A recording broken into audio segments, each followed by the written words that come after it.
안녕하세요.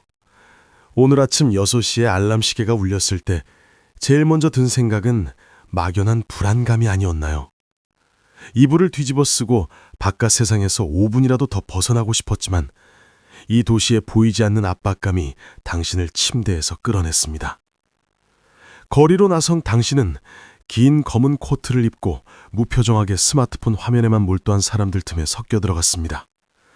붐비는 지하철 안에서 피로의 냄새가 풍겼습니다. 다림질하지 않은 셔츠 냄새, 졸음을 쫓으려고 급하게 마신 커피 냄새. 휴대폰이 진동했습니다. 띵. 은행에서 온 알림이었습니다. 월급이 들어왔군요. 하지만 불과 30초 후 칼날처럼 쏟아지는 메시지들이 쏟아졌습니다. 월세, 신용카드 할부금, 보험료, 휴대폰 요금.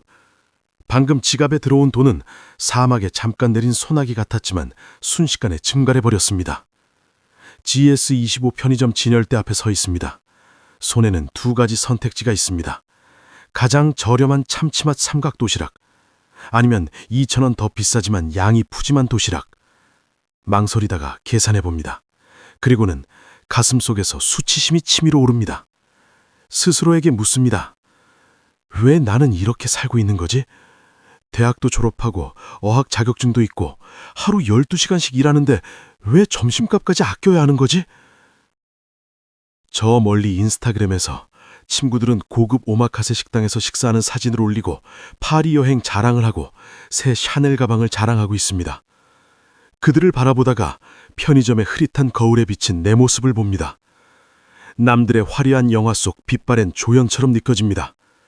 이런 무력감, 사람들은 이곳을 지옥조선이라고 부릅니다. 아무리 빨리 달려도 결승선은 늘 손끝으로 멀어지는 것. 흙숟가락은 언제나 흙숟가락이고 금숟가락은 산 정상에서 탄생하는 것. 하지만 당신, 만약 이 말을 듣고 눈물이 차오른다면 이어폰을 꽉 잡으세요. 오늘은 당신을 꾸짖으러 온 게 아닙니다. 당신의 피로를 함께 나누고 화려한 세상이 숨기고 있는 진실을 말해주려고 왔습니다. 앉으세요. 심호흡을 하세요. 당신의 삶에 대해 진지하게 이야기해야 합니다. 첫째, 돈은 열심히 일해서 버는 것이 아닙니다. 돈은 똑똑하게 일해서 버는 것이며 이는 우리가 어릴 때부터 사회로부터 주입받아온 가장 큰 거짓말입니다. 열심히 일하면 성공할 것이다. 듣기에는 좋지만 완전히 틀린 말입니다. 만약 열심히 일하는 것만으로 부자가 될 수 있다면 경비원이나 건설 노동자들은 모두 억만장자가 되었을 것입니다. 돈은 땀 흘린 노력에 대한 대가가 아니라 가치와 전략에 대한 대가입니다. 고통에 대한 대가가 아니라 다른 사람들이 기꺼이 돈을 지불할 만한 무언가를 만들어낸 대가로 돈을 받는 것입니다. 그렇기 때문에 어떤 사람들은 컴퓨터 앞에 앉아 강의나 디지털 상품을 판매하며 당신보다 수백 배 더 많은 돈을 버는 반면 당신은 하루 10시간씩 일해도 한 푼도 남지 않는 것입니다.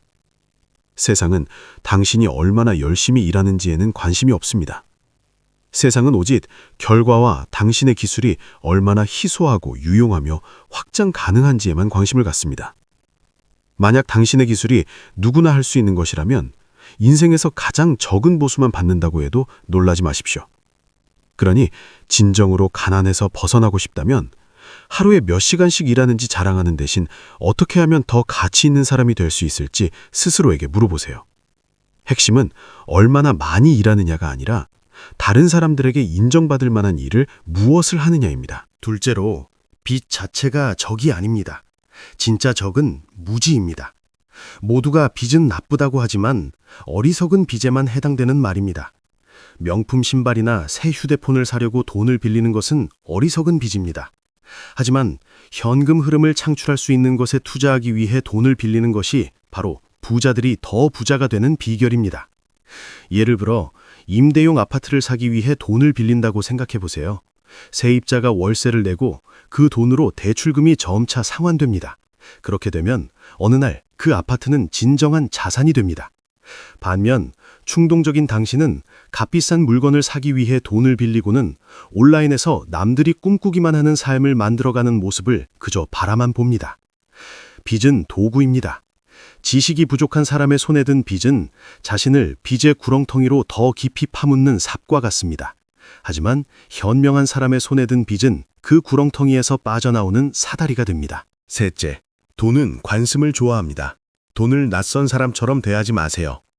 당신이 가난한 이유를 아십니까? 돈을 방치된 친구처럼 대하기 때문입니다. 돈의 흐름을 추적하지도 않고 통제하지도 않고 어디로 가는지도 모릅니다. 그러다 월말이 되면 돈이 부족해서 한숨을 쉬게 되죠. 사실 문제는 아주 간단합니다. 돈에 대해 전혀 신경 쓰지 않는 것입니다. 돈은 돈을 존중하는 사람을 존중합니다. 지출 내역을 기록하고 소비 계획을 세우고 매일 은행 앱을 열어보는 것조차 귀찮아 한다면 스스로 가난에서 벗어나려는 것입니다. 부는 인식에서 시작됩니다. 모든 돈에는 명확한 목적이 있어야 합니다. 돈에게 할 일을 주지 않으면 마치 방치된 아이처럼 사라져버릴 것입니다. 넷째, 당신의 친구들이 당신이 성공하지 못하는 가장 큰 이유가 될 수도 있습니다. 냉정하게 들릴지 모르지만 게으르고 불평만 많고 변화를 싫어하는 사람들로 둘러싸여 있다면 결국 당신도 그들 중 하나가 될 것입니다. 영원한 가난의 굴레에 갇힌 다음 참가자가 되는 것이죠. 사람들은 자신의 꿈대로 성장하는 것이 아니라 자신이 선택한 환경에 끌려 내려가는 것입니다. 만약 당신 주변의 성공 기준이 주말 술자리, 상사 험담, 그리고 인생 불평이라면 축하합니다. 당신은 이미 목적지에 도착한 것입니다. 부유한 사람들은 더 큰 생각을 하고 더 많이 배우고 더 나은 행동을 하도록 자극하는 사람들과 어울리려 합니다.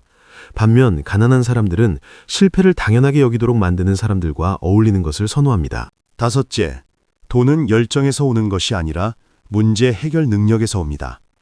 사람들은 흔히 열정을 쫓으면 돈은 따라온다라고 말하지만 듣기에는 좋습니다. 하지만 그렇게 간단하지 않습니다.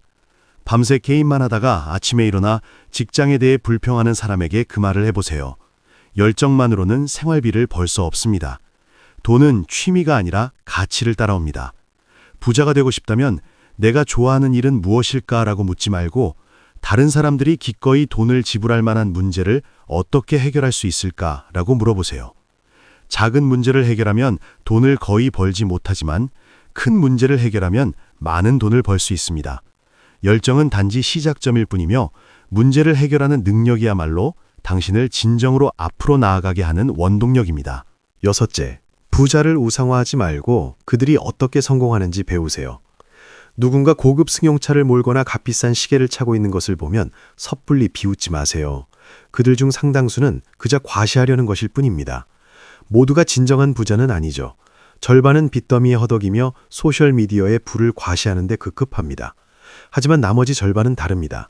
그들은 일찍부터 돈의 법칙을 이해하고 그것을 활용하여 성공하는 방법을 알고 있었습니다. 그들을 부러워하기보다는 그들의 성공 비결을 배우세요. 그들은 어디에 투자하는지, 시간을 어떻게 보내는지, 재정관리 습관은 어떤지 살펴보세요. 성공에는 항상 흔적이 남습니다. 중요한 것은 그 흔적을 관찰하고 배우려는 의지가 있느냐는 것입니다. 가난한 사람들은 종종 부자들을 험담하고 비판하는 데 시간을 보냅니다. 하지만 현명한 사람들은 그들의 성공을 관찰하고 분석하며 어떻게 따라할 수 있는지 배웁니다. 부러워하지 말고 그들의 사고방식을 배우세요. 일곱째, 돈은 불어나지만 올바르게 투자할 때만 그렇습니다. 만약 은행 계좌에 돈을 넣어두는 방법밖에 모른다면 축하합니다. 인플레이션 때문에 매일 조용히 돈을 잃고 있는 것입니다. 소위 안전하다고 여겨지는 저축계좌는 사실 당신에게 잘못된 안도감을 주는 함정일 뿐입니다. 사용하지 않는 돈은 가치를 잃습니다. 진정한 투자는 주식, 부동산, 소규모 사업 등 무엇이든 간에 투자하는 것입니다. 아주 적은 금액으로 시작하더라도 가장 중요한 것은 투자 금액이 아니라 습관입니다. 돈은 씨앗과 같습니다. 심고 제대로 돌보면 매일 자라납니다. 하지만 계좌에 그냥 넣어두고 아무것도 하지 않으면 약하고 작은 씨앗으로 남을 뿐입니다. 돈이 스스로 불어나도록 가르치지 않으면 돈은 저절로 불어나지 않습니다. 여덟째, 돈을 버는데 돈이 꼭 필요한 건 아닙니다. 진정으로 필요한 건 레버리지입니다. 가난한 사람들이 흔히 불평하는 게 바로 이거죠. 시작할 자본이 없어요. 하지만 생각해보세요. 휴대폰, 인터넷, 그리고 시간만 있으면 충분합니다. 오늘날 레버리지는 돈뿐만 아니라 기술, 지식, 그리고 인맥까지 포함합니다. 레버리지란 도구, 사람 또는 플랫폼을 활용하여 자신보다 더 큰 결과를 만들어내는 방법을 아는 것입니다. 소셜미디어도 레버리지이고 지식도 레버리지이며 끈기도 마찬가지입니다. 레버리지를 활용하는 방법을 모르면 영원히 시간을 돈으로 바꾸게 될 겁니다. 그리고 그런 게임은 결국 탈진으로 끝나지만 똑똑한 사람들은 돈이 스스로 일하게 만듭니다. 9째, 규율은 동기부여보다 항상 중요합니다. 사실 당신이 가난한 것은 어리석어서가 아니라 규율이 부족하기 때문입니다. 저축하고 투자하고 새로운 기술을 배워야 한다는 것을 알면서도 아무런 가치도 없는 것에 돈을 탕진합니다. 진정으로 아끼지도 않는 사람들에게 잘 보이려고 물건을 사들이죠. 쓰고 후회하고 또 쓰는 악순환에 빠져 있습니다. 반면 부자들은 과시하거나 허세를 부리지 않고 조용히 부를 쌓아갑니다. 부는 매일 반복되는 작은 선택들의 연속입니다. 유혹에 아니오라고 말하고 소비하는 대신 축적하는 것을 선택하며 점차 월급에 대한 의존에서 벗어나기 위한 규율을 기르는 것입니다. 동기부여는 시작을 돕지만 목표를 달성하게 해주는 것은 오직 규율뿐입니다. 10번째, 완벽한 순간을 기다리지 마세요. 당신이 가난한 것은 경제가 어려워서도 아니고 부유한 가정에서 태어나지 않았기 때문도 아닙니다. 당신이 가난한 이유는 계속 기다리기 때문입니다. 돈이 더 생기면 시작해야지, 경제적으로 안정되면 투자해야지 라고 말하지만 솔직히 몇 번이나 그렇게 말했습니까? 그러면서도 여전히 제자리에 서서 다른 사람들이 앞으로 나아가는 모습만 지켜보고 있습니까? 사실 완벽한 순간은 결코 존재하지 않습니다. 기회는 가만히 앉아서 기다리는 사람이 아니라 행동하는 사람에게만 찾아옵니다. 시작하기 가장 좋은 날은 어제였고 두 번째로 좋은 날은 바로 지금입니다. 당신이 망설이는 하루하루가 당신보다 지능이 떨어지고 경험이 부족한 누군가가 행동하고 당신을 앞지르는 날입니다. 돈은 게임이지만 불공정한 게임입니다. 규칙을 배우지 않으면 영원히 이리저리 차이는 공에 불과할 것입니다. 게임의 희생양이 되지 말고 게임의 원리를 이해하는 사람이 되십시오. 부유한 가정에서 태어날 필요도 없고 100만 달러짜리 아이디어가 필요한 것도 아닙니다. 필요한 것은 오직 규율, 자각, 그리고 남들보다 더 현명하게 행동할 용기뿐입니다. 그러니 가난을 미화하지 마세요. 환경 탓으로 돌리지 마세요. 진실을 직시하세요. 돈은 단지 도구일 뿐이며 제대로 사용하는 법을 안다면 인생을 완전히 바꿀 수 있습니다. 기술을 연마하고 문제를 해결하고 현명하게 투자하고 자원을 활용하고 불평만 하는 사람이 아닌 발전을 열망하는 사람들과 함께하세요. 당신의 환경은 당신의 미래를 반영합니다. 그러므로 당신의 삶에 누구를 드릴지 신중하게 선택하세요. 결국 부는 가장 똑똑하거나 가장 강하거나 가장 열심히 일하는 사람의 것이 아닙니다. 이제 충분하다라고 말할 용기가 있는 사람의 것입니다. 저는 영원히 가난하게 사는 것을 받아들이지 않습니다. 진정으로 변화를 결심하는 순간 당신의 삶은 새로운 장을 열게 됩니다. 이 글이 당신에게 생각할 거리를 준다면 그냥 듣고 지나치지 마세요. 당신처럼 힘들어하는 누군가와 이 글을 공유하세요. 어쩌면 오늘 작은 계기 하나가 당신과 당신의 재정 상황을 새롭게 바꿔나가는 데 도움이 될지도 모릅니다. 이와 같은 영상을 더 보고 싶으시다면 좋아요와 구독 부탁드립니다. 시청해주셔서 감사합니다.